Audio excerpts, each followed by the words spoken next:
Olá, bem-vindos ao canal A Jornada. Hoje nós vamos aprender sobre a carta 10 de Copas. E a carta 10 de Copas, Crowley chama essa carta do Senhor do Sucesso, do aperfeiçoado, da saciedade.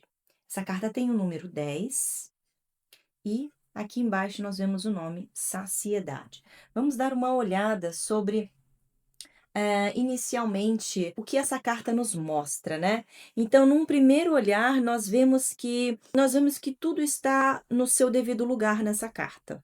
Tudo está no seu devido lugar, as coisas estão bem organizadas. Nós vemos que as taças aqui também, elas se predispõem exatamente como a disposição das safirotes na árvore da vida. Nós temos aqui a árvore completa, né? Nós podemos ver que aqui seria Keter, aí Binah, a Hokmah, nós temos Chesed, Gevorah, Tiferet, Netzah, Hod, Yesod, Malkut. Nós temos a árvore da vida inteira aqui nessa carta. Nós podemos notar também que existe uma água límpida fluindo com fluxos fortes, né? Para as taças. Nós vemos que essa carta tem uma cor muito vívida, muito alegre, vibrante, né? Essa carta também pode e indica que talvez alguns problemas comecem a aparecer. E nós vemos isso através do fato de que algumas taças, elas não estão retas, mas elas estão um pouco inclinadas, e seriam as taças de Chesed, Netzah, Gevurah e Hod. Elas mostram um pouco desalinhadas em relação às outras, ok? Isso já dá uma indicação de alguma coisa está acontecendo. Então, isso indica de que o sistema não está completamente estável, mas ainda é um sistema muito simétrico, né? Vamos ver o que Crowley fala sobre essa carta. Essa carta representa um elemento conflitante. Por um lado, recebe a influência do 10, Malkut, né, a Virgem. O arranjo das taças é o da árvore da vida, mas, por outro lado, elas próprias são instáveis, são inclinadas, derramam a água do grande lótus, que paira sobre todo o sistema de uma para a outra. Então, aqui ele já começa descrevendo isso que nós acabamos de falar, né? Sobre existe uma saciedade aqui, mas também mostra existe uma completude aqui, mas mostra também alguma coisa mudando, né? Então, se nós formos olhar na árvore da vida, essa carta está representando Malkut, né? Que seria a última safira, ou seja, é a última safira no mundo da manifestação, né? No mundo de Briá. Então, essa safira no mundo de Briá significa a emanação final do mundo da criatividade, está associado com o elemento da água. Então, aqui nós temos a manifestação completa do elemento da água, né? Mas isso não significa que é o fim.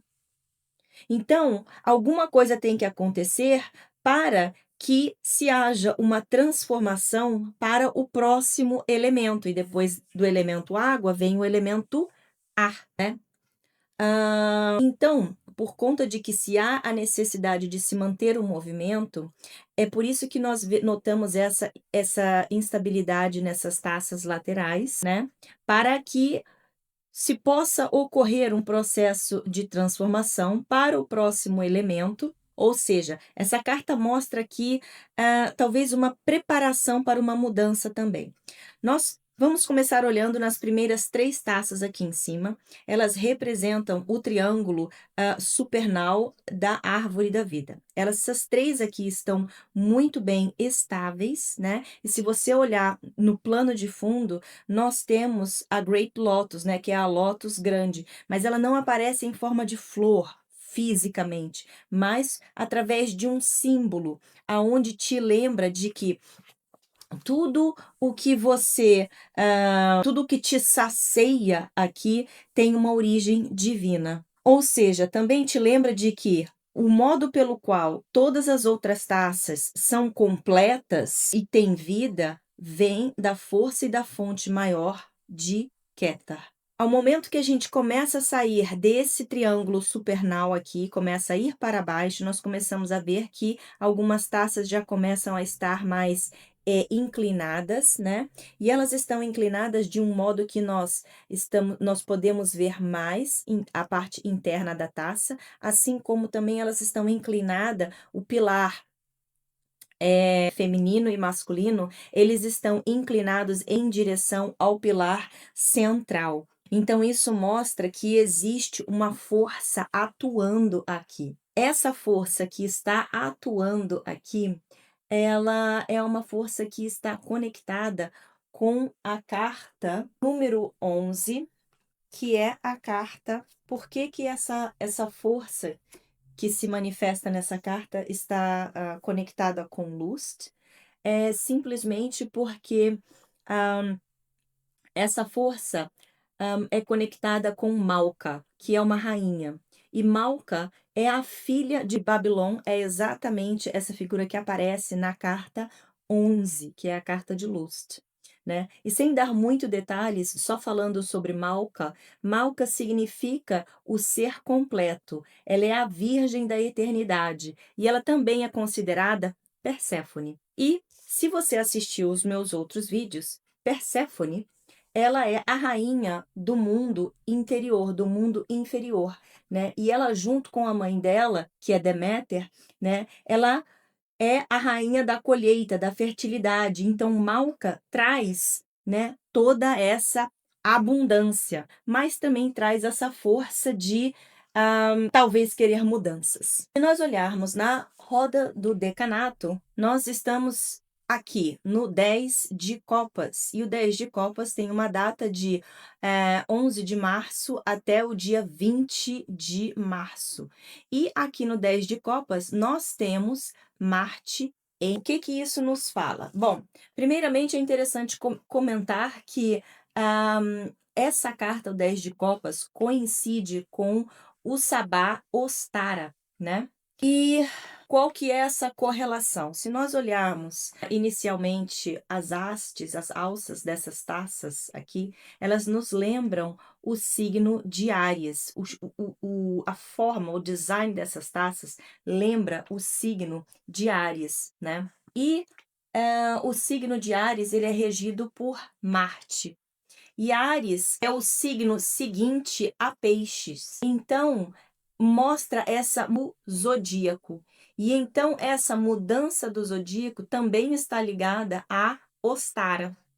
Então, isso significa o quê? A mudança entre a luz, né? E a Ostara significa a luz e o sol, né? Que vence a escuridão do inverno.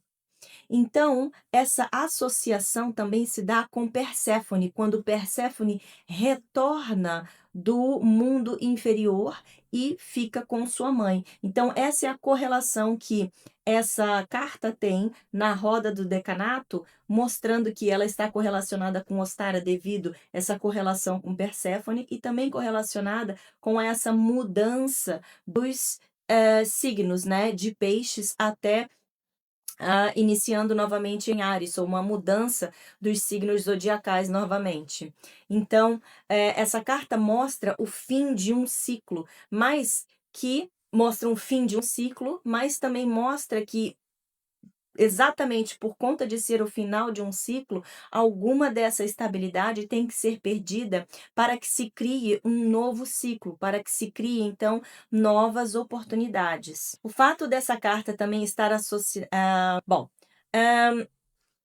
a primeira carta associada com o primeiro decanato de Áries, né, que mostra o início das coisas, é a carta 2 de paus. Assiste o vídeo do 2 de paus para você entender o porquê dessa mudança de ciclo acontece. Eu explico na carta 2 de paus, que já está disponível no Gumroad. Acessa no link aqui abaixo. Vamos falar um pouco dessa carta do ponto de vista astrológico. Bom, do ponto de vista astrológico, essa carta ela possui uma cor vermelha e uma cor laranja, né? E essas cores elas estão associadas com Marte. E Marte traz mudanças, né? Marte é conhecido como um planeta quente e seco. E nós sabemos que essa carta está associada ao signo de Peixes, né? Então, Peixes é um signo frio e molhado.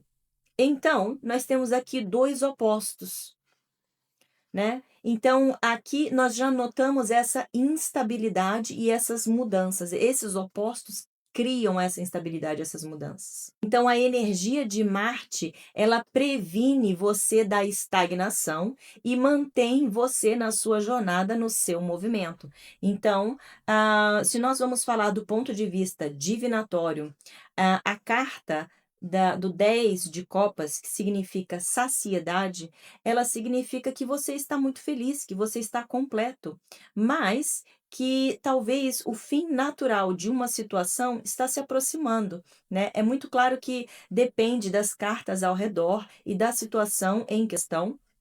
Mostra que talvez, apesar de você estar extremamente feliz com tudo aquilo que você já adquiriu, completou emocionalmente ou materialmente, existe aqui talvez um movimento natural de um final. Do ponto de vista de trabalho, essa carta fala que você está muito feliz no trabalho qual você está, seja na posição, seja na, na empresa, né?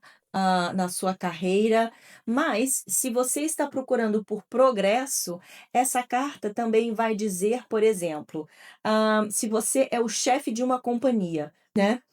Você pode estar muito feliz com essa posição, se você não quiser mudanças. Mas a carta fala também que se você estiver procurando continuar crescendo dentro dessa empresa, algo vai ter que ser mudado, pois não existe mais como progredir ali dentro.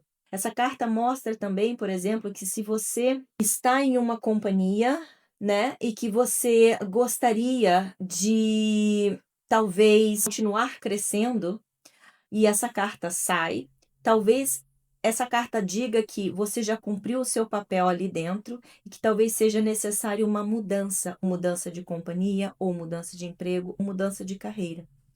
De um ponto de vista de relacionamento, mostra que você está num relacionamento extremamente feliz e estável. Você alcançou o seu casamento, você está completo. O curso daquela relação está completo. Essa carta também pode ter um significado negativo se você não está feliz no seu relacionamento. Essa carta acaba mostrando que esse relacionamento chegou no ponto máximo e que é necessário alguma mudança, pois não haverá mais como crescer nesse relacionamento. Do ponto de vista espiritual, essa carta fala que você está fluindo numa energia muito boa, mas que um final está se aproximando e que talvez você tenha que mudar o seu nível de espiritualidade. Como pessoa, essa carta mostra que você já conseguiu várias coisas, conquistou várias coisas na sua vida e que talvez você tenha um sentimento dentro de você que você sempre está buscando por mais, porque você tem um sentimento de se sentir vazio, ou seja, aquilo que te traz, aquilo que você consegue, não te traz felicidade. Como conselho, essa carta pode dizer que uma determinada situação não vai melhorar. Já atingiu o seu cume e não melhora mais. E que talvez seja necessário você olhar para uma outra mudança, né? Para que as coisas se transformem. Como obstáculo, essa carta fala de que você atingiu o fim de um ciclo, de uma situação, e que não se pode fazer mais nada nessa situação. Talvez que você olhe para mudanças ou procure mudar alguma coisa dentro dessa situação. Bom, é isso que eu queria dividir com vocês sobre o naipe de copas. Eu espero que vocês tenham gostado e nos vemos no vídeo das cartas de corte. Obrigada. Tchau.